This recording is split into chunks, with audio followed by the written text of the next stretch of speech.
Chères opticiennes, chers opticiens, bonjour. On se retrouve sur le studio TV Acuité Silmo pour parler d'un sujet phare de l'actualité du secteur, la vente sur Internet. Quel est l'état actuel de la législation? Comment va-t-elle évoluer? Qui sont les acteurs déjà positionnés? Nous allons tout vous expliquer avec nos invités.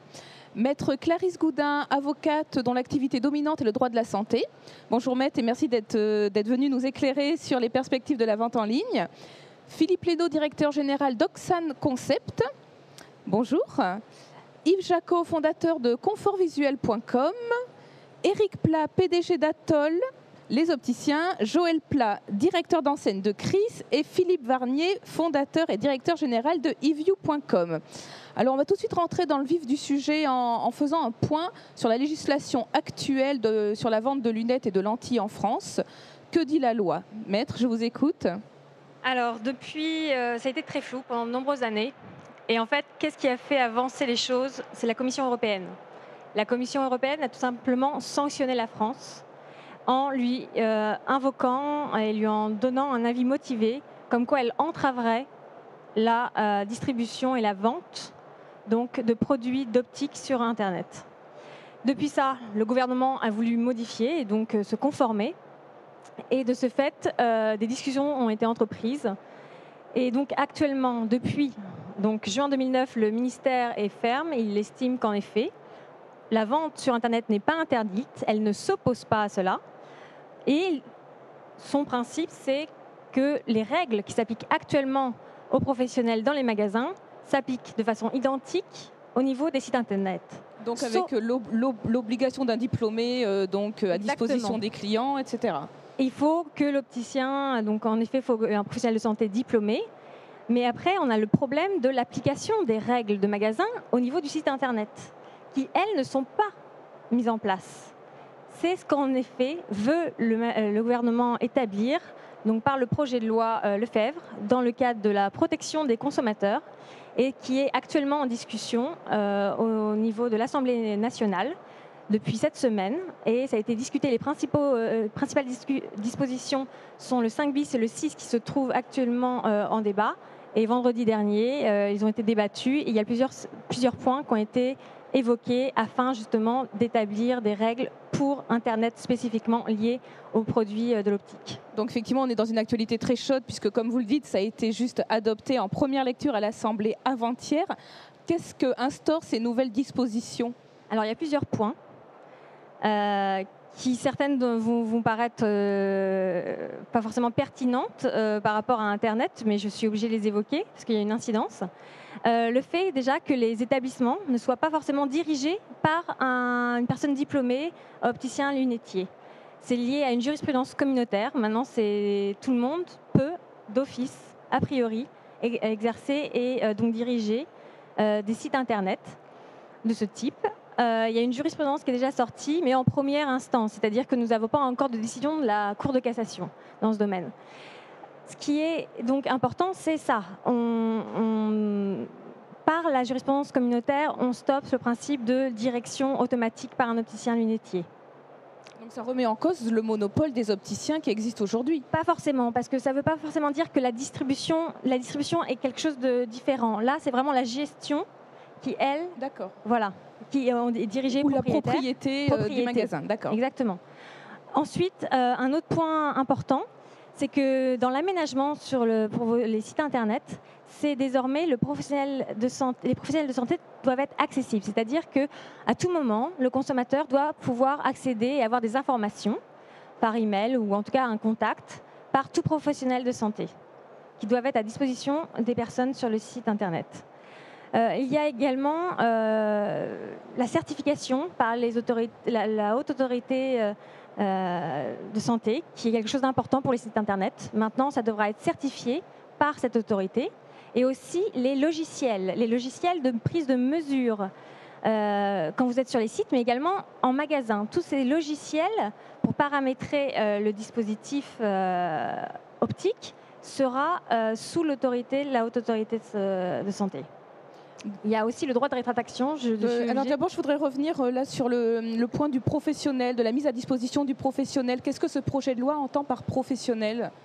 À l'origine, était cité donc l'ophtalmologiste. L'ophtalmologiste, l'opticien et l'orthoptiste, je crois, dans le projet les trois. initial. Alors sachez que ça a été évoqué, maintenant c'est supprimé par le fait qu'on dise professionnel de santé. Ça ne veut pas dire que les trois ne sont pas compétents ou qu'on estime qu'il y en a un moins compétent que l'autre. C'est juste qu'on a estimé, non, le gouvernement a estimé, non, l'Assemblée nationale, devant l'Assemblée nationale, décide que ce n'est pas à la loi de fixer cela et les trois professionnels de santé compétents. Il estime que ça sera au niveau du décret, au niveau réglementaire, que cela se fera, car généralement, il arrive que parmi les professionnels de santé, certaines activités puissent être à un moment ou à un autre déterminées et fixées pour une certaine profession et dans le temps, une dizaine d'années après, pour une autre. C'est pour ça qu'on n'a pas voulu passer par la loi, mais passera par le décret pour le fixer. D'accord. Et donc l'autre point que vous vouliez évoquer ? Alors il y en avait plusieurs autres. C'était le droit de rétractation. Le droit de rétractation, en fait, apparemment, la DGCCRF a eu plusieurs réclamation des consommateurs par rapport au site internet en optique. Et donc, elle a décidé de mettre les dispositifs médicaux pouvant bénéficier justement de ce droit de rétractation pendant les 7 jours en l'adaptant. C'est-à-dire qu'il y aura possibilité de rembourser le consommateur, voire si le professionnel du site internet le propose, de corriger, non, de remplacer pour s'assurer une correction et quelque chose d'optimal pour le client. Sans frais supplémentaires. Sans frais on remplace l'équipement, on le refait. Frais de retour, ça c'est encore en discussion, mais a priori le frais de retour, ça peut être exigé. Et donc le délai de rétractation c'est 7 jours et le remplacement c'est 30 jours il me semble. Alors ça, je peux pas. Ça n'a pas encore été élaboré, ouais, d'accord. Je ne peux pas vous fixer. Il y a aussi quelque chose de nouveau qui vient d'être inséré, c'est lié aux biens scellés. Si le professionnel d'optique met quelque chose qui est scellé et qu'il l'envoie, le consommateur, s'il a décellé, ne pourra pas le retourner. Donc le droit de rétractation, il n'y en a pas. C'est pour une question de santé et d'hygiène que ça a été mis en place. Donc ça concerne plutôt la contactologie, les lentilles de contact, voilà. Puisque je crois que les lunettes ne sont pas considérées comme des biens scellés. Voilà, ça c'est les principaux points. D'accord, je vous remercie beaucoup Clarisse pour ces explications très claires et très limpides. Alors je pense que ce qu'il est important de souligner, c'est que ce n'est qu'encore au stade de projet. Donc quel sera le parcours de cette loi ? Alors oui, exactement. Alors, là, c'est actuellement en première discussion donc, devant l'Assemblée nationale. Après ceci, il y a le vote de l'Assemblée nationale qui se fera normalement le 11 octobre prochain. Ensuite, sera passé au niveau de l'autre Assemblée, au Sénat, qui, elle, nommera une commission qui sera chargée de faire un rapport, qui proposera des amendements, puis en discussion, Assemblée, au niveau du Sénat, en séance publique, pour un vote à nouveau. Et ensuite, se jouera les échanges entre les deux assemblées pour fixer la loi de façon définitive et ensuite la voter. Et quand est-ce qu'on peut s'attendre à une promulgation de la loi pour sa mise en œuvre ? Difficile d'évaluer. Je crois que le secrétaire d'État Lefebvre souhaitait que ce soit mis en œuvre avant la fin 2011, il me semble. Oui, c'est ses objectifs, mais je vois qu'il y a eu beaucoup d'amendements déjà au niveau de l'Assemblée nationale et je crains qu'au niveau au Sénat, ça soit la même chose. Donc ça peut encore bouger et effectivement il peut y avoir encore quelques ajustements par rapport à ces dispositions. Très certainement, même très certainement. Je pense qu'il est important de dater cette émission, qu'elle est réalisée le 2 octobre et que ce n'est pas forcément ces dispositions, mais on va quand même se baser dessus puisque ça risque de s'en approcher quand même au final la législation. Alors nous avons ici 4 acteurs de l'optique qui développent des modèles e-commerce puisque Atoll ne fait pas de e-commerce sur son site internet. Alors, est-ce que ces nouvelles dispositions vont perturber le projet de ces e-opticiens ? Yves Jacot, vous êtes un pure player, c'est-à-dire que vous vendez directement vos produits d'optique lunetterie à l'internaute. Est-ce que ces dispositions qui risquent d'entrer en vigueur perturbent vos projets ? Comment vous allez vous adapter ? Écoutez, encore une fois, c'est un projet. Moi, aujourd'hui, ce projet, avec ce qu'on a déjà sur confort visuel, j'ai l'impression qu'on le fait déjà. On le fait déjà. On a déjà des opticiens qui répondent à toutes les demandes concernant l'optique lunetterie sur le site, des gens qualifiés. On a déjà un droit de rétractation que volontairement on a porté à 30 jours. On n'est pas à 7 jours, on est à 30 jours parce qu'on estime que pour savoir si des lunettes sont confortables, et particulièrement pour les verres progressifs, 7 jours ça ne tient pas la route, il faut aller au-delà. Donc on est à 30 jours sur tous nos équipements lunettes de vue. Et puis pour ce qui est de la prise de mesures en ligne, on a développé une technologie Dont on parlera plus tard. Dont on D'ailleurs, va parler. vous allez nous faire Voilà. une démonstration. On a profité, Anne-Sophie nous a invités il y a quelques semaines. On s'est dit qu'on n'allait pas venir les mains vides. Donc, on a tourné un petit film dans notre R&D. En fait, Voilà. Confort Visuel, on a une activité d'R&D intense sur les sujets de la prise de mesure. Et donc, on va vous faire une petite démonstration de notre technologie aujourd'hui. On reviendra après sur cette question du Voilà. logiciel de prise de mesure. Il y a quelque chose que je voudrais revenir dessus, c'est la vérification de l'ordonnance. L'opticien en ligne sera tenu de vérifier l'ordonnance. C'est bien ça, Maître Goudin? Alors, en effet, l'ordonnance, l'opticien, que ce soit magasin ou en ligne, aura l'obligation de vérifier que la personne possède une ordonnance. Alors, comment ça se passe chez vous, Yves Jacot? Oh, c'est très très simple et c'est très pragmatique. On a commencé à vendre des lunettes en ligne en 2009 et en fait en 2009 on s'est rendu compte que par sécurité il valait mieux demander l'ordonnance systématiquement.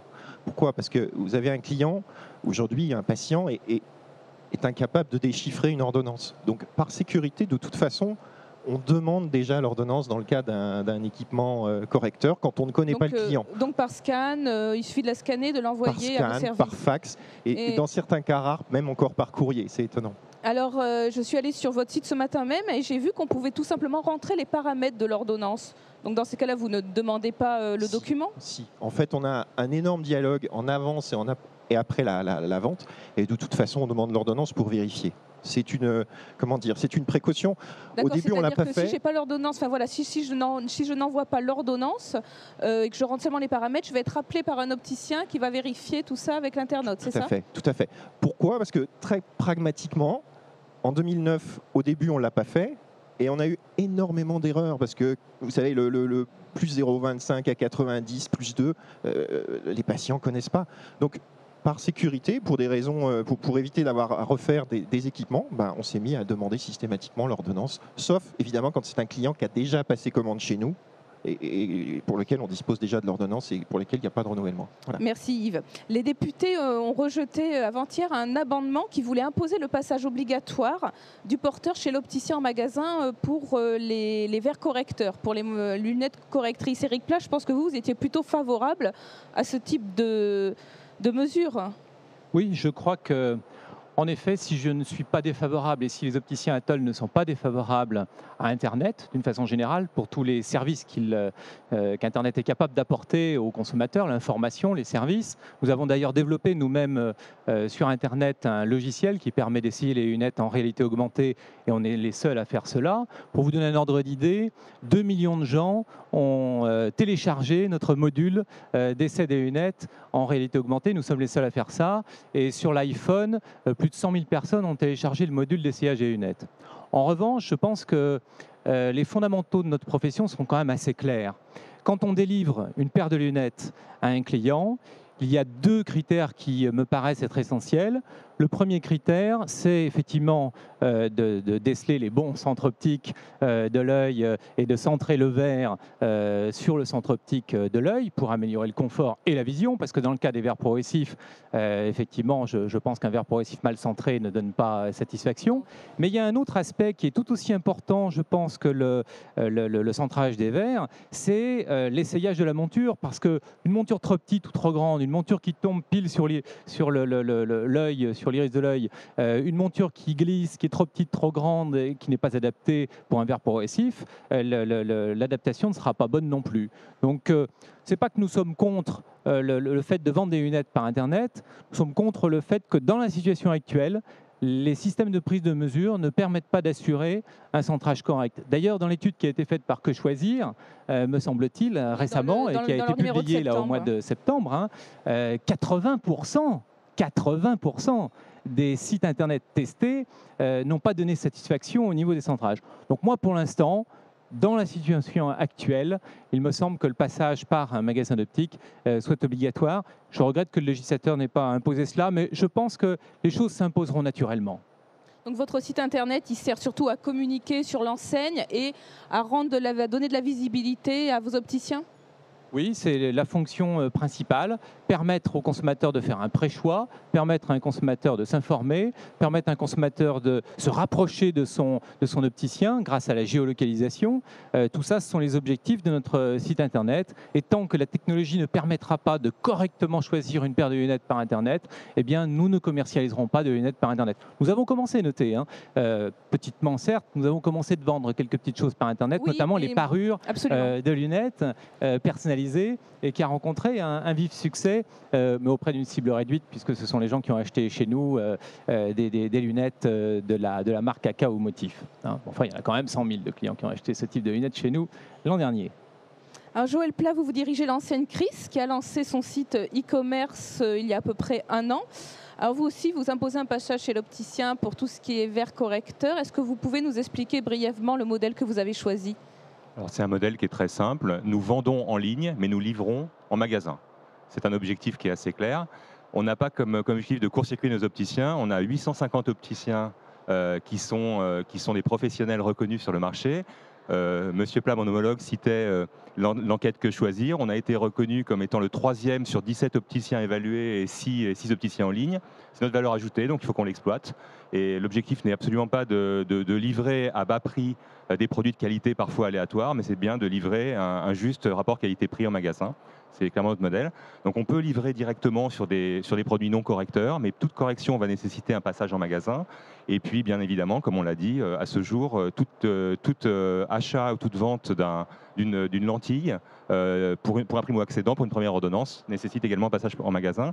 Et puis un opticien référent, c'est-à-dire qu'on va considérer qu'un client a un opticien qui est référent dans la durée, dans la continuité, pas de vente pour les moins de 18 ans, bref. En fait, ce projet de loi, c'est amusant, il a été rédigé après qu'on en ait discuté avec le cabinet du ministre. Donc on a la prétention chez Chris.com d'avoir contribué à la préparation de ce projet de loi. Et quand on a ouvert Chris.com, on a essayé d'être en phase avec les enjeux du gouvernement. Sauf que finalement, le passage obligatoire chez l'opticien n'a pas été retenu. En tout cas, pour le moment, ça ne fait pas partie du projet de loi. À l'époque. Mais encore une fois, pour une entreprise comme Chris, qui a 40 ans, le e-commerce, c'est quelque chose d'important, il faut y être, on y sera et on en sera un acteur majeur, mais on y sera encore dans 10 ans ou dans 20 ans. Toute la problématique, quand j'analyse un petit peu ce qui se passe aujourd'hui dans l'optique, c'est un peu la téléphonie mobile des années 90. Beaucoup d'intervenants, beaucoup d'acteurs, lesquels seront là encore dans 5 ou 10 ans. Voilà, nous, notre fierté, c'est qu'on équipe aujourd'hui les enfants, les petits-enfants, les arrière-petits-enfants des clients Chris d'il y a 40 ans. Voilà, c'est un élément important. Et donc 1 an après le lancement, est-ce que ça marche? Est-ce que les clients, les porteurs sont séduits par votre modèle économique de Chris.com? Ça marche très très bien, en fonction des objectifs qu'on s'était fixés. C'est-à-dire non pas de faire beaucoup de ventes directes, mais de drainer des clients vers les magasins. Vous pouvez nous donner des chiffres peut-être? Plusieurs centaines. Alors je peux vous donner des chiffres. Déjà, l'ambition de base, c'était quand on fait switcher un site institutionnel vers un site marchand, c'est de récupérer son taux de fréquentation. Oui. Voilà. Donc on a récupéré notre taux de fréquentation en 3-4 mois. Il a même progressé. Ce que je peux vous dire, c'est qu'on a déjà plusieurs centaines de milliers de visiteurs uniques annuels. Donc on en est plutôt très satisfait. Et surtout, on a un taux de conversion qui est également très élevé pour l'optique, qui est un marché quand même assez anxiogène. Donc on a un taux de conversion qui est assez proche des taux de conversion de produits banalisés sur d'autres métiers ou qui se constatent aux États-Unis. Donc c'est très positif. Vous avez un pourcentage à nous donner? Écoutez, non, parce que c'est... J'aurais essayé. sont des choses, en plus, que, pour ne rien vous cacher, que je n'ai même pas encore communiqué à mes opticiens. Donc il faut que je le fasse d'abord, prioritairement, et ensuite on leur laisse la primeur. Mais là, je pense qu'ils sont nombreux à nous écouter, donc vous pouvez également leur communiquer ici. Je les remercie parce qu'en fait, effectivement, le modèle Chris, c'est un modèle qui repose essentiellement sur la compétence et le professionnalisme de nos opticiens en magasin. C'est notre objectif, c'est pas de vendre en direct, c'est de vendre via nos magasins. Après ça, qu'un jour, le site Chris.com soit le premier magasin de France à travers les ventes qui ont été favorisées par les opticiens Chris, certainement. Et c'est notre valeur ajoutée, notre grande force. Mais pour l'immédiat, c'est de générer du trafic en magasin. Alors Philippe Varnier, vous connaissez très bien le marché de l'Internet puisque vous avez cofondé Spartoo.com, qui est leader de la vente en ligne de chaussures. Vous étiez aussi l'ancien directeur général de GoSport. Et vous vous lancez dans l'optique. Vous êtes un nouveau venu dans notre secteur. Pourquoi avoir choisi ce marché ? Alors, l'optique, en fait, Internet, c'est quelque chose qui est extrêmement compliqué et difficile. Et il y a, je dirais, un certain nombre de critères très importants. Il faut, si on veut bien réussir dans l'Internet, il est préférable d'avoir des produits qui ont un panier moyen relativement élevé et un taux de marge extrêmement confortable.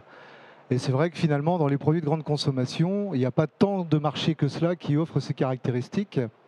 Et lorsque, après avoir cofondé Spartoo.com, j'ai voulu faire une autre activité toujours liée à l'Internet, j'ai assez naturellement identifié le monde de l'optique, d'autant que c'est encore relativement rare, c'est un gros marché de grande consommation où pour l'instant il y a beaucoup d'appétit, qui aiguisent les appétits. Il y a beaucoup de gens qui essayent de s'y intéresser, mais il n'y a pas d'élus encore aujourd'hui.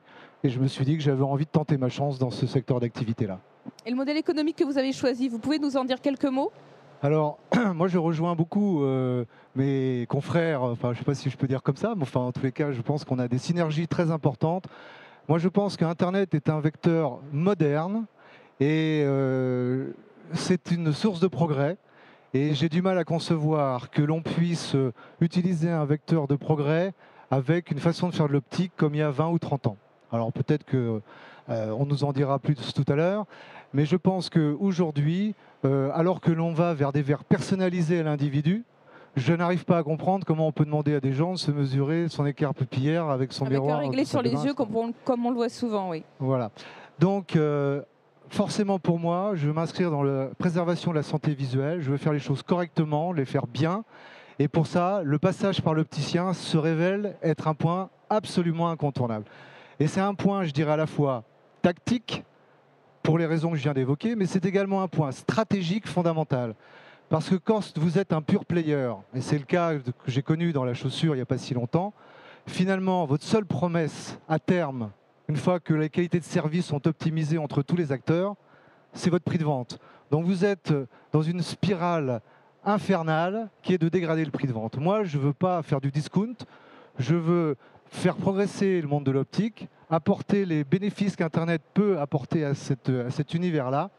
Et ce qui me paraît essentiel, eh bien, c'est de pouvoir situer le débat sur d'autres choses, sur le service, la qualité de service, le choix des montures, le fait de travailler avec des marques connues, reconnues et plébiscitées par les consommateurs. Voilà, donc alors, pour les lunettes de vue, le client commande en ligne, mais va chercher son équipement chez un opticien qui est partenaire de eView.com. Il fait effectivement un pré-choix en magasin et ensuite nous nous appuyons complètement sur l'opticien partenaire qui va faire son métier d'opticien, qui va finaliser le choix de la monture, parce que voilà, une monture, ça se met sur un nez, on a des oreilles, etc. Proposer un plan B si effectivement la monture qu'il a choisie ne lui convient pas. Si la monture ne convient pas, moi je suis là pour faire du commerce évidemment, mais le guide avant tout c'est la santé visuelle. Donc si la monture ne convient pas, libre au client d'acheter une monture chez l'opticien chez qui il se trouve. Je ne veux pas imposer les choses, je veux que le client soit satisfait et qu'Internet soit une véritable source de progrès. Vous êtes en train de constituer votre réseau de magasins partenaires. Est-ce que, par exemple, un opticien Chris, donc qui est affilié de fait au site de son enseigne chris.com, peut être partenaire de eView.com? Alors, aujourd'hui, nous avons démarré effectivement début septembre le recrutement de notre réseau d'opticiens. On cherche à constituer un réseau de 800 opticiens sur le réseau national. Je peux vous dire qu'aujourd'hui, nous avons aussi bien des opticiens sous enseigne et des opticiens indépendants qui ont fait le choix de rejoindre le réseau d'eView parce qu'ils ont été séduits par l'approche. Maintenant, je crois que la base du commerce, moi je suis un commerçant, la base du commerce, c'est de faire rentrer des gens dans les magasins. À la limite, j'ai envie de dire, peu importe la source de provenance. Donc que les enseignes développent leur propre outil Internet, ça me paraît évident et nécessaire. Je serai à leur place, je ferai exactement la même chose.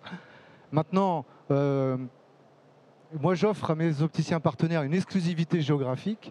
Donc, une enseigne visionnaire, je pense, ne devrait pas voir d'un mauvais œil le fait de travailler et d'être partenaire avec eView.com, puisque nous avons vraiment l'opportunité d'amener également des clients dans les magasins, quelles que soient les enseignes. Donc, on va demander au directeur d'enseigne de Chris ici présent, est-ce que vous êtes d'accord pour que vos adhérents participent au projet de eView.com ? Alors déjà, ce que je dois dire, c'est que je trouve que eView a un positionnement en tant que pure player qui effectivement est assez compatible avec notre vision des choses. C'est la première chose. Ce n'est pas vraiment un pure player, puisque finalement, ça se base plutôt sur le click and mortar, c'est-à-dire Internet et un magasin en dur. Par la force des choses, tous les pure players vont avoir besoin d'avoir des relais magasins en dur. Bon, je pense qu'il y a déjà un premier terreau dans lequel ils peuvent prendre très naturellement sont les indépendants, qui me semble assez évident. Ensuite, CRI, c'est une coopérative avec une certaine liberté d'action pour ses adhérents. Je pense que quand on va progresser, monter en part de marché en puissance, il sera peut-être plus difficile pour des pure players de rentrer, ou en tout cas même des click and mortar, mais dans ce métier, mais des pure players à la base, de rentrer dans nos réseaux. Donc moi, je n'interdis rien, je suis un libéral. Je pense que c'est bien de faire du business, c'est bien de faire converger les affaires, surtout quand elles sont dans le sens de la qualité et des avantages consommateurs. Par contre, je pense que ça sera plus compliqué dans quelques mois, quelques années pour des pure players de trouver des relais magasins. C'est pour ça que je me dépêche. Voilà. et je pense que ça sera la denrée rare, ça sera la problématique. La ressource qui sera recherchée sont des relais magasins de bonne qualité et qui rassurent le client. Merci. Alors, on va s'intéresser un peu à ce qu'on trouve sur Internet quand on fait des recherches sur le champ lexical de l'optique, sur lunettes solaires, sur des marques telles que Ray-Ban, Dior. Philippe Leno, je crois que vous avez fait quelques recherches là-dessus. Est-ce que vous pouvez nous dire vos résultats? Voilà. Donc ça, c'est ce qu'on a quand on arrive sur Google en faisant une recherche sur lunettes. Oui, effectivement. Là, c'est la première page de Google. Enfin, c'est le haut de la première page de Google quand vous faites une interrogation sur lunettes. Alors là, le premier slide n'a un seul objectif, c'est de permettre à tous les aquinautes qui nous regardent de bien se remettre en tête quelles sont les différentes zones d'une page de Google. Donc vous avez tout le haut de la page que vous voyez sous un fond de couleur légèrement rosé, et vous avez toute la droite de la page qui sont de la publicité. D'accord ? Donc il faut bien avoir ça en tête par rapport aux éléments que je vais vous communiquer derrière. Donc effectivement, les zones grisées en haut, c'est de la publicité. Il faut savoir que ce sont des sociétés qui ont payé pour apparaître en tête des requêtes, c'est ça ? Qui payent pour apparaître en tête des requêtes. Et de même sur la colonne de droite. Et idem pour la colonne de droite, le classement étant une logique d'enchère. Celui qui paye le plus cher, c'est un peu plus complexe que ça, mais globalement, on peut résumer ça de façon un peu simpliste. Celui qui paye le plus cher est en haut, celui qui paye le moins cher est en bas. Éric Plat, est-ce que vous envisagez un modèle click and mortar pour Atoll ? Alors, je vois que la diapo s'affiche. Bon, je peux faire le commentaire. Oui, mais répondez quand même. Si vous permettez, je voulais juste revenir sur mon confrère, puisqu'il se présente ainsi. Je suis comme mon voisin et homonyme, puisqu'il s'appelle aussi Plat, Joël, moi c'est Eric. Je suis agréablement surpris des déclarations de ce confrère, parce que, en définitive, qu'est-ce qu'il propose à un opticien ? Il propose tout simplement de faire travailler l'opticien en lui, entre guillemets, pompant 60 à 70% de sa valeur ajoutée. Pas du tout. Donc c'est un petit peu, je trouve que c'est un bon système, mais qui va quand même nuire gravement à l'opticien qui acceptera un tel partenariat. Monsieur Varnier, je vous laisse réagir et après je repasse la parole à Monsieur Leno. Je ne peux vraiment pas vous laisser dire ça, parce qu'en fait, moi, je vais amener deux choses à l'opticien. Je vais lui amener du chiffre d'affaires et une clientèle additionnelle. Je vais ramener des gens qui seraient éventuellement tentés d'aller acheter leurs lunettes sur Internet auprès d'un pure player vers le marché traditionnel de l'optique. On est d'accord ? Deuxièmement, je ne travaille pas, je veux un réseau de 800 opticiens, j'ai dit. Ça veut dire moins de 10% des opticiens. Je donne une exclusivité géographique. Ça veut dire que l'opticien qui va être partenaire d'eView, j'ai 9 chances sur 10 de lui amener un client qui aurait été chez un de ses concurrents. Voilà. Ça veut dire que si demain... je pense que la démonstration est assez claire. Et ensuite, moi, je ne suis pas opticien et je défends le monde de l'optique. Je ne sais pas si tous les gens qui sont opticiens ici et qui ont des projets Internet le défendent vraiment, puisque je rappelle qu'un pure player, et je pense être plutôt un drive to store de l'Internet, un pure player va véritablement construire son activité sur le dos et en dénigrant le marché actuel de l'optique, en expliquant... Voilà, c'est ce qu'on va voir effectivement avec Monsieur Leno. Donc je ne peux pas laisser dire que je vais pomper de la marge, je vais amener de la marge additionnelle et du chiffre d'affaires additionnel. Alors Monsieur Leno, je crois que ça y est, nous avons nos slides. Alors je vous laisse les commenter. Alors juste pour mémoire, vous avez donc une première page de résultats qui vous présente à la fois des résultats d'information et à la fois des résultats publicitaires. Donc là c'est pour lunettes, le mot lunettes. Donc pour comprendre la structure du petit diaporama, vous avez donc une colonne info, une colonne pub qui reviennent à ce que vous avez vu avant. Donc on a fait une recherche, alors c'était de hier soir, sur le mot lunettes. Et nous avons aujourd'hui en information qui est proposée à l'internaute, nous avons 45% de l'information qui viennent des opticiens. Ensuite, nous avons 18% des informations qui viennent des opticiens en ligne. Alors, quand vous appelez opticien, c'est des sites internet d'opticiens, c'est des D'opticiens qui proposent, ou des enseignes qui proposent un module de pré-vente sur Internet, mais qui sont déjà, je dirais, qui peuvent avoir ce qualificatif d'opticien en ligne. Les pure players représentent 36% de l'offre d'information. Quand on regarde le côté publicitaire, nous avons 55% occupés par les opticiens et 55% occupés par les pure players. À titre d'info, en 2009, à 2 ans presque, parce que c'était une étude qu'on avait menée le 15 septembre 2009, quand on additionnait la présence d'informations des pure players sur l'info et la pub, ils étaient à 24%. Donc il y a une forte progression, très clairement, de l'information, en tout cas de la part de voix, hein, on peut s'exprimer comme ça, c'est la part de voix d'informations délivrées par les pure players. Quand on passe au second slide, on a tapé lunettes, et maintenant on tape lunettes de vue. Alors ça commence à devenir intéressant, parce qu'on voit que les opticiens passent à 45%, les opticiens en ligne à 9% et les pure players à 45% sur la recherche de lunettes de vue. Vous voyez, je ne vous refais pas le détail de la publicité, ce sont exactement les mêmes, c'est le fruit du hasard. On va regarder maintenant une autre recherche qui est lunettes de vue Ray-Ban, où là on voit que les opticiens représentent en termes de part de voix sur l'information 10%, les opticiens en ligne 10% et 80% pure players. Sur la publicité, je vous laisse regarder les éléments chiffrés. Alors on pourrait dire oui c'est Ray-Ban, enfin, ce qui est logique, les pure players focus sur la première marque recherchée sur Internet selon tous les chiffres qu'on peut analyser. Et quand on va regarder un autre exemple qui est très intéressant, qui est le dernier, c'est lunettes de vue Titane. Ben, sur lunettes de vue Titane, la part de voix des opticiens dans la partie info, c'est 20%, et déjà les pure players sont à 80% de l'information délivrée. Donc, côté publicité, vous voyez qu'on est à 10% et 90% sur une lunette de vue Titane. Donc, effectivement, une très très large visibilité des pure players dès qu'on précise un peu la recherche. Oui, tout à fait. Donc, voilà, je crois que les enseignements, c'est de constater les absents, en fait. Alors, les absents, il y en a, à mon sens, 2. D'abord, les opticiens, même si je relativise, ils sont semi-absents parce qu'ils sont semi-absents pour 2 raisons. La première, c'est que les chiffres que je vous donnais en disant opticien, ce n'est que 3 ou 4 enseignes qui sont sur ces premières pages. Toutes les autres n'y sont pas. D'accord ? Toutes les autres n'y sont pas. Globalement, il y a 70% du marché qui n'est pas là. Vous n'avez que 30% du marché qui représente les opticiens dont je parlais tout à l'heure. Donc 70% du marché qui n'est pas là. Et il y a un deuxième élément qui est frappant, c'est que tout le discours que nous avons aujourd'hui sur la filière du marché, hein, sur la profession, tout ce discours où il y a beaucoup d'investissements, il y a une vraie réflexion à la fois syndicale des différentes associations du marché pour la défense des valeurs du marché de l'opticien. Je vais en citer quelques-unes. L'opticien acteur du parcours de la santé visuelle, c'est une réalité.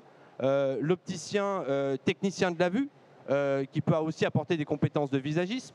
L'opticien qui délivre un service sur la base d'équipements de très haute technologie. Aujourd'hui, dans les magasins, on voit des gens qui n'ont pas refait des verres progressifs depuis 5 ans. Ils sont un peu hallucinés de voir toute cette technologie débordante dans les magasins pour assurer un service optimum aux consommateurs. Tout ça, tout ce discours qui existe dans le monde physique, il existe vraiment puisque les opticiens se battent au quotidien pour le défendre, est invisible sur le web. Ça, c'est un vrai constat. Quand je parle d'absence de l'opticien, c'est d'absence dans la distribution numérique, tout le monde n'est pas là, mais d'absence également sur ce discours qui est un discours qui est relié au physique. Il y a un deuxième absent aussi important, c'est la marque, c'est le fabricant, je dirais, c'est le produit. Sur un site e-commerce, on a tous l'habitude d'y aller pour acheter du voyage ou autre. On a toujours la même présentation. On a la photo du produit, le prix qui est à côté, et en dessous, vous avez les attributs du produit, les caractéristiques du produit. Ouais. Il est quand même aberrant que sur une recherche comme lunettes de vue Titane, on n'ait pas des sites internet qui parlent d'abord des attributs du produit, de ses caractéristiques, de sa richesse, et ensuite qui proposent des informations, je dirais, de prix en relation avec un service. Et si on voulait être en cohérence avec ce qu'est le marché aujourd'hui, qui est qu'à 99% un business qui se place dans le physique, le e-commerce ne représente rien en termes de pourcentage, il serait plutôt logique qu'on renvoie sur les sites des opticiens et qu'on renvoie sur les adresses des opticiens. Donc voilà. Donc le constat que l'on dresse aujourd'hui, c'est ça, c'est 2 absents majeurs. Et si on laisse, je pense, trop de place, je ne suis pas partisan moi dans ce débat, mais c'est un constat, mais si on laisse trop de place à la visibilité des pure players, donc au message des pure players, qui est un message qui dit en substance, il peut y avoir une dématérialisation de l'acte d'achat, voire une dématérialisation de l'entretien préalable à l'achat. Je pense que dans les discours et dans les modèles qui nous ont présentés, il y a aussi des gens qui proposent une dématérialisation complète, d'autres proposent une dématérialisation de la découverte. Et qu'on laisse trop de place à ce discours-là. Le web, le disait monsieur, c'était un univers un peu compliqué. Il ne faut pas trop attendre pour être là, parce que sinon, c'est laisser à penser à l'internaute qu'il n'y a que ce message. Ouais. Et je pense que c'est le risque. Mais je crois, si je puis me permettre, hein, c'est qu'en fait, Internet, c'est quand même un métier. C'est pas par hasard que ce sont les pure players. C'est un métier. C'est pas qu'une affaire de je dépense mon argent et puis je serai le premier. Ça, je peux le faire, mais ça n'a qu'un temps. Pour sortir au début dans Google et compagnie, c'est un métier, ça s'improvise pas, c'est un savoir-faire et c'est pas par hasard. Voilà, c'est tout. Alors, je voyais, de même que le métier d'opticien est un véritable métier et que ça ne s'improvise pas. Exactement. C'est pour ça que je travaille avec les opticiens. Sur ce sujet-là, c'est pour ça que je travaille avec les opticiens. Je voyais Joël mon Plat cher qui confrère. acquiesçait à ce que disait Philippe Lénaud. Quels sont vos commentaires sur ces chiffres édifiants? Alors, lesquels la pub, l'info? Non, sur effectivement la présence majeure des pure players.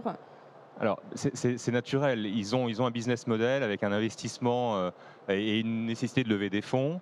Encore une fois, parmi ceux-là, certains ne seront plus là dans 5 ans, d'autres auront été rachetés. C'est un business model, ce n'est pas le nôtre, ça c'est clair. C'est une autre économie. Moi, j'insisterai plutôt sur ce que vient de dire monsieur. C'est l'enjeu pour nous, il est sur un marché qui est attaqué, fragilisé, pourquoi pas décrié, récrié, je ne sais pas, d'essayer de stabiliser le consommateur, le rassurer. Et je pense qu'effectivement, nous par exemple, on va s'efforcer de livrer à J+2 un client, un consommateur, et non pas à J+20, 30 ou je ne sais combien. On va s'efforcer de lui livrer la même qualité de verre que ce qu'on livre en magasin, en termes de qualité, et ce sont des produits qu'on fabrique en plus nous-mêmes en France. On va lui donner les garanties d'adaptation, c'est-à-dire qu'effectivement, 7 jours, 30 jours, nous, chez Chris, on a des garanties d'adaptation qui peuvent aller jusqu'à 6 mois, parce qu'un client qui finalement n'arrive pas à s'adapter à un verre progressif, eh bien, c'est un client Chris. Il revient au magasin, on ne lui dit pas, tu as dépassé le délai de 7 jours, c'est fini, tu gardes ton verre. Donc je crois que l'enjeu, il est là. Il est dans le sérieux, encore une fois, dans le rapport qualité-prix qu'on va vendre à notre client. Il est dans la continuité, dans le fait qu'il a confiance en nous. Voilà. Un petit point. On a diffusé la semaine dernière une étude IFOP Chris c'est la saison des études, hein, septembre en général, et des analyses de marché. Sur les Français et leur vue. Exactement. Et ce qui est important, je crois, c'est ce qu'on a compris, c'est que les Français ont besoin d'être en confiance sur un sujet aussi important que leur vue. Voilà. Donc s'inscrire dans la durée et rassurer les clients, c'est vraiment essentiel. Et du coup, faire en sorte que l'optique sur Internet échappe comment dirais-je, aux anicroches qu'on a constatées sur les autres activités Internet, c'est-à-dire manque de fiabilité, manque de qualité, pas de service après-vente. Voilà. Monsieur Jacot, je vois que vous avez envie de réagir. Oui, là je crois qu'il ne faut pas laisser dire ça. Il manque quelqu'un sur ce débat quand même, c'est le consommateur. Enfin, je ne sais pas, interroger les clients. Interrogez-les, demandez-leur. Justement, Monsieur Plat disait qu'il avait fait une enquête sur les Français et leur vue. Donc les clients ont été interrogés. Écoutez, nous, on n'a pas du tout le même son de cloche. Je peux vous donner des exemples. Quelqu'un qui achète des verres progressifs sur Internet, c'est intéressant d'écouter qualitativement ce qu'ils nous disent. Ils nous disent, voilà, j'ai été dans un magasin, pas loin de chez moi, j'ai eu une première paire, 800, 900 €. On m'a donné une deuxième paire à 1 € en progressif à côté. Je suis ressorti, je vois mieux avec la paire à 1 € qu'avec l'autre. Ce ne sont pas les prix moyens d'une paire de lunettes en France. Je remarque une chose, c'est la tendance qu'ont les acteurs sur Internet de toujours mentionner les prix de la fourchette élevée. Vous connaissez quand même les prix moyens des lunettes en France. Et vous savez quand même qu'un opticien traditionnel peut aussi proposer des lunettes à 29 ou 39 € quand même. Le principe vous de la avez deuxième conscience paire à 1 que les €, je ne sais pas si opticiens vous la placez ou pas, quand même ont assuré un service sur la CMU pendant des années avec des lunettes à 50-60 € pour les simples foyers et à une centaine d'euros pour les verres progressifs. Donc, écoutez, il faut quand la même pas... deuxième paire à 1 €, en fait, c'est génial pour la vente en ligne. On n'a rien à dire. On n'a rien à dire. Les clients se disent c'est bizarre. Voilà. Alors, monsieur Jacot, Joël Plat disait que les pure players avaient besoin de lever des fonds. Vous, il y a un an, vous avez levé 2 millions d'euros de la part de Crédit Agricole Private Equity. Qu'est-ce que vous en avez fait? Nous, en fait, on est opticien en ligne. Et en fait, on consacre 30% de nos dépenses à la R&D en ce moment. Parce qu'on essaie d'améliorer tous les services, la prise de mesure, par exemple, Tout ça, on pense qu'on est au XXIe siècle, qu'on a un outil fabuleux qui est l'informatique, on a tous des webcams, et donc on investit dans la matière grise, dans la R&D, et ça coûte très très cher. Alors c'est vrai qu'un des principaux obstacles à la vente en ligne aujourd'hui, c'est la prise de mesure, ou plutôt l'impossibilité de prendre des mesures fiables avec juste un réglé sur la tête. Donc vous prétendez avoir dépassé cet obstacle avec un logiciel que votre R&D a développé. Voilà, nous travaillons depuis 2 ans. Voilà. Avec un certain nombre de spécialistes sur une technologie de prise de mesure plus fiable. On va le lancer en régie, vous allez pouvoir nous le commenter, voilà. On va voir les images. Donc en fait c'est un petit film qu'on a réalisé à notre centre de Montparnasse. Donc c'est juste un enregistrement avec une caméra vidéo. Je vous prie d'excuser la qualité. Voilà, on se place devant son écran, je ne sais pas si c'est très visible. Une petite calibration, à ce moment-là la machine reconnaît automatiquement la position des pupilles et hop, une fois que vous êtes accroché, si je puis dire. Il suffit d'avoir une webcam sur l'ordinateur. Exactement, ça c'est un ordinateur qu'on a acheté, on est à Montparnasse, on a été à la Fnac à côté, ça nous a coûté 500 € je crois, et c'est une petite caméra, une petite webcam à 39 €. Vous avez une résolution aujourd'hui sur les webcams, vous avez 1000 pixels en largeur, ça vous offre des précisions de l'ordre du dixième de millimètre. Et là, vous le voyez, on travaille en 3D, c'est-à-dire qu'on est capable en 3 dimensions de suivre en temps réel la position des pupilles et donc derrière de faire tout un tas de mesures qui vont nous aider pour les centrages. J'ajoute que contrairement... C'est quel genre de mesures précisément qui sont prises? Je vais vous dire, on a des protocoles pour l'écart pupillaire, pour les hauteurs, mais en plus, quand vous faites une mesure à ça, quand vous faites une mesure avec ça, vous êtes dans une logique où au pupillot, vous êtes dans une logique où vous fixez la vision de votre patient. Vous lui demandez de regarder un point précis et rien d'autre. Là, on est en dynamique. C'est-à-dire qu'en plus, on a beaucoup plus d'informations sur le comportement visuel de notre client. Donc, vous imaginez l'impact que ça peut avoir sur les progressifs. Donc, les données sont directement transférées à vos services. Éric Plat, quelle est votre réaction à ce type de mesure? Est-ce que vous pensez que c'est vraiment aussi fiable que ce qui peut être fait en magasin? Je ne me prononcerai pas sur la fiabilité parce que je ne veux pas prendre de risques en la matière. Je pense que monsieur a fait les choses correctement en bon professionnel. Mais je pense que le métier d'opticien ne se limite pas à cette simple prise de mesure. Qu'il y a bien d'autres aspects de notre métier qui sont tout aussi importants que la simple prise de mesure. Je vous le disais tout à l'heure, je ne veux pas me répéter, mais le bon choix de la monture va énormément jouer également pour l'adaptation aux lunettes. Et puis il y a tous les conseils en matière de taille de monture par rapport à la puissance des verres. Il y a tout un tas de choses qui ne peuvent se faire qu'en étant face à un opticien. Comme j'ai souvent l'habitude de le dire, le meilleur site pour le consommateur, puisque monsieur parlait du consommateur, il me semble que c'est le magasin d'optique, et pourquoi pas Atoll, évidemment. Pour revenir sur ces prises de mesure, on voit bien en magasin toute la difficulté que nous avons déjà physiquement à prendre des mesures correctes. C'est pas toujours facile parce qu'effectivement les questions de posture sont des questions importantes. Et je ne pense pas que devant un ordinateur assis, on puisse prendre correctement des mesures pour un verre qui servira à une utilisation en conduite, debout, à son bureau ou dans diverses situations de vie comme le sport, etc. Alors, comme l'a expliqué Maître Goudin, ces procédures de prise de mesure en ligne et en magasin devront être certifiées par la Haute Autorité de Santé, c'est bien ça.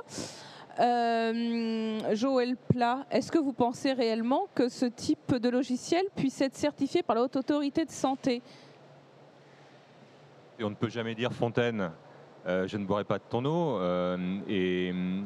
Moi, je suis comme mon homologue, on est très sensible en magasin, non pas tant à la prise de mesure, mais à la relation avec le client. Oui. Donc vous êtes sur la même ligne et dans la durée. Et ce qui nous semble peut-être même plus important que la prise de mesure ou la vente, c'est la livraison, c'est la prise en main, c'est l'adaptation. Et ça dure encore une fois, pendant plusieurs mois, voire même lors du réachat.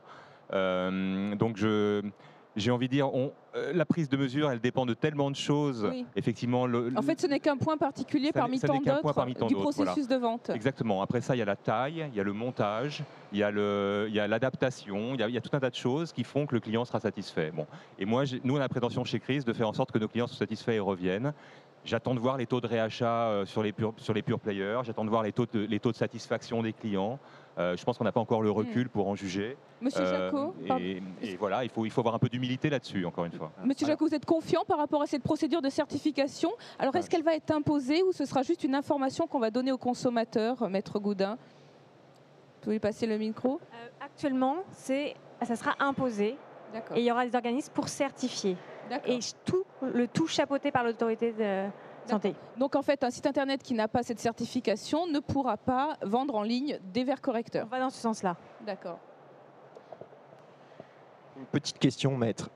Moi, quand on a rencontré le ministère de la Santé, parce que faut reconnaître que le ministère de la Santé, ils ont été assez corrects, ils ont rencontré tous les acteurs. Hein. Je pense que quand on a rencontré le ministère de la Santé, ils nous ont précisé qu'il ne pouvait pas y avoir de discrimination entre réseau physique et réseau online. Ça signifie, s'il y a une certification en ligne, il y aura une certification physique, on est d'accord? Oui, c'est ce qu'a expliqué Maître Boudin Est-ce qu'on en début sait plus d'émission. sur la certification physique? Qu'est-ce qu'on va demander? Parce que certifier un Alors voilà, réglet, alors, ça fait déjà rigoler les copains. Mais est-ce que vous en savez plus? Alors, la certification, en effet, pour la labellisation des paramètres se fera aussi en magasin. Il n'y a pas eu de plus. On est au niveau de l'Assemblée nationale. Ils n'ont pas plus de données. Et c'était vendredi dernier. Peut-être lundi, ils vont vouloir redébattre sur le sujet. C'était vraiment vendredi dernier, l'après-midi. Mais ils vont dans ce sens-là au niveau de l'Assemblée nationale. Je ne dis pas qu'après, ils vont reprendre ou même au Sénat enlever cet élément. Alors moi, selon le texte le projet de loi que j'ai sous les yeux, il est indiqué que la procédure de certification sera applicable aux logiciels utilisés par les opticiens lunetiers. C'est-à-dire que ceux qui n'utilisent pas de logiciel mais le simple réglé ne devront pas être certifiés. Il n'y a pas un paradoxe quelque part? Alors moi, il y a l'amendement qui dit que les mesures prises aussi manuellement. Ah, d'accord. C'est pour ça. Ok, donc y compris mais comment on peut certifier C'est vrai que bon après ça c'est de l'interprétation Ça, c'est eux qui que va vont faire la haute dicter, oui. autorité de santé, mais c'est vrai que Voilà, les procédures de certification exigent des prises de mesures nécessaires à la vente de produits d'optique lunetterie réalisées manuellement ou grâce à un logiciel, le même niveau de précision. Et c'est cet objectif qu'ils voudraient retranscrire au niveau de la loi. D'accord. Oui, Yves Jacot. Hop, plutôt demander le micro à Éric Plat. Merci.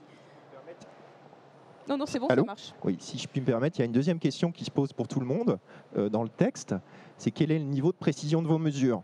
C'est dans le texte, c'est dans la loi. Donc aujourd'hui...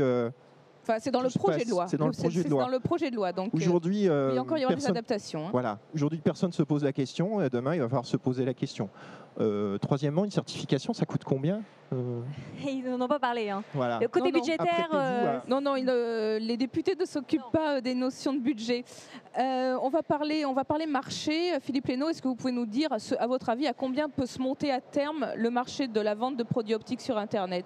Oula, là, je pense que j'ai franchement pas la compétence pour prononcer là-dessus. Peut-être que les acteurs de la distribution ont peut-être des études plus... Ouais, je crois que quand on regarde un petit peu les chiffres des autres pays, parce que il faut se comparer en définitive, hein, aujourd'hui en Europe, les pays qui performent le plus sont les pays du Nord. 15%, c'est ça? Voilà. Le marché de l'optique, lunettes et lentilles, c'est 15%. Dans certains pays du Nord et ceux qui sont le plus au nord de l'Europe du Nord. Je pense qu'il y a un aspect géographique fort. Quand il gèle la pierre fendre par moins 40 l'hiver, je pense qu'effectivement, on est mieux à choisir ces lunettes ou ces biens de consommation courante. Ils sont aussi très avancés en termes de technologie. Oui, ils sont aussi très avancés en termes de technologie. Mais si on reprend un pays dont le niveau de développement est comparable au nôtre et dont le climat est assez comparable au nôtre, que sont les États-Unis, le marché Internet représente environ 7%. 7%, donc on peut en déduire qu'à terme, le marché en France aura cette part de marché. D'accord, ok.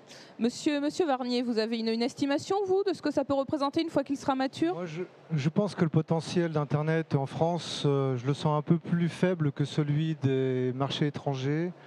Tout simplement parce qu'on a quand même aussi la chance en France d'être dans un système avec des complémentaires de santé qui font que les lunettes restent quand même un produit beaucoup plus accessible qu'à un Américain, à un Anglais, un Allemand et un Espagnol. Effectivement. Donc, moi, je dirais plutôt, si je vais me risquer un chiffre, je dirais plutôt 4-5% et j'irais guère au-delà. Philippe Lénaud? En fait, je voulais juste rebondir sur le fait qu'effectivement, on voit bien que dans les meilleures hypothèses, j'ai entendu marché mature, hypothèses les plus importantes, on irait sur du 5% de part de marché.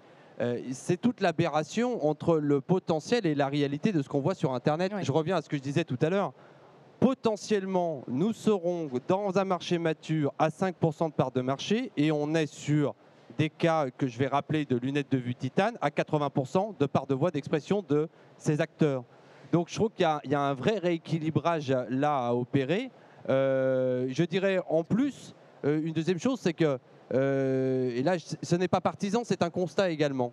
Ce marché-là peut éventuellement arriver à ces tailles-là si des acteurs pure players, effectivement, arrivent à nouer des accords avec les opticiens, hein, pour reproduire un principe de...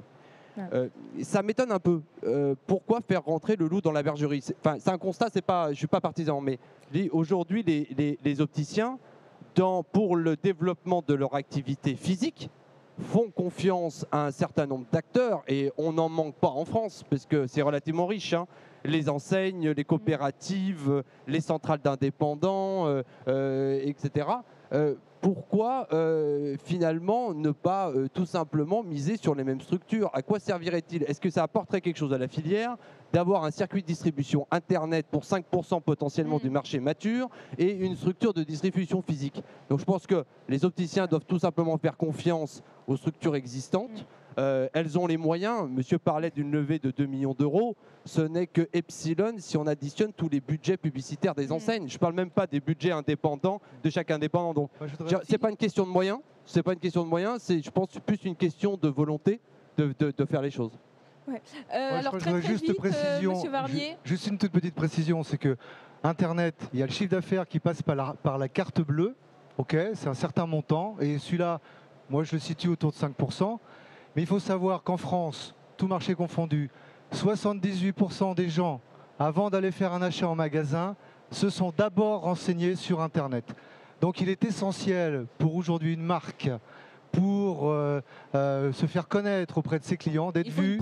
Et les sites sur lesquels les clients viennent se renseigner, ce sont des sites de e-commerce. Les gens regardent les fiches signalétiques des produits, regardent, etc. Mais adossés à toutes les informations. Pas forcément adossés à un magasin. Ils regardent les informations sur les marques. Et pour 78%, pour 2% des cas, ils achètent effectivement sur Internet. Et pour 78%, ils vont concrétiser leur achat en magasin. Donc c'est pour ça que je dis Internet, c'est pas est-ce que je suis sur Internet ou est-ce que je suis pas sur Internet. Internet est un secteur de business et de communication incontournable aujourd'hui. C'est plus une option, c'est incontournable. Maintenant, il faut le faire de la façon la plus intelligente possible, en préservant les intérêts des uns et des autres. Moi, c'est ce que je veux faire. Mon objectif, être le meilleur allié des marques et des opticiens. Monsieur Plat, Joël Plat, sur cette question de l'estimation du marché, est-ce que vous avez quelque chose à ajouter? Est-ce que vous êtes en phase avec les estimations annoncées ici? Oui, alors je vois qu'on vit sous un double microclimat en France. On est plutôt moins fort en contacto que dans les autres pays d'Europe. On est également plutôt moins fort en solaire. Or, ce sont les deux métiers qui poussent la vente sur Internet. Oui. Voilà, donc c'est le premier point. Quand on regarde ce qui se passe aux États-Unis, très rapidement, on voit qu'aux États-Unis, qui a pris les parts de marché? Eh bien, très concrètement, les compagnies d'assurance. Donc en fait, sont les prescripteurs. Ensuite, l'équivalent des Galeries Lafayette. Pour faire très rapide. Et enfin, des vendeurs dans le dur, en physique. Voilà, il n'y a quasiment pas de pure player significatif aux US après 10-15 ans d'exercice de l'activité du e-commerce aux États-Unis. Voilà. Merci. Alors une dernière question pour Maître Goudin.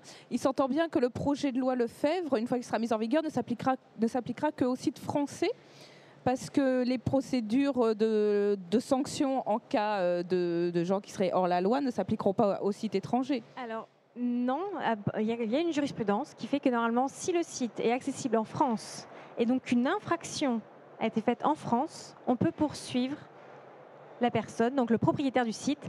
Je ne dis pas qu'il n'y aura pas des difficultés pour l'application ou pour la procédure, mais dans le fait, on peut instruire et constater l'infraction et mettre en place une procédure contre un site étranger. Donc à partir du moment où donc même les sites, enfin pour vendre en France, les sites étrangers devront se conformer aux obligations de ce projet de loi. D'accord. Ben, je vous remercie tous de cette émission très enrichissante qui nous a permis effectivement de décrypter un peu ce qui se trame à l'Assemblée, ce qui va être discuté au Sénat dans les jours à venir.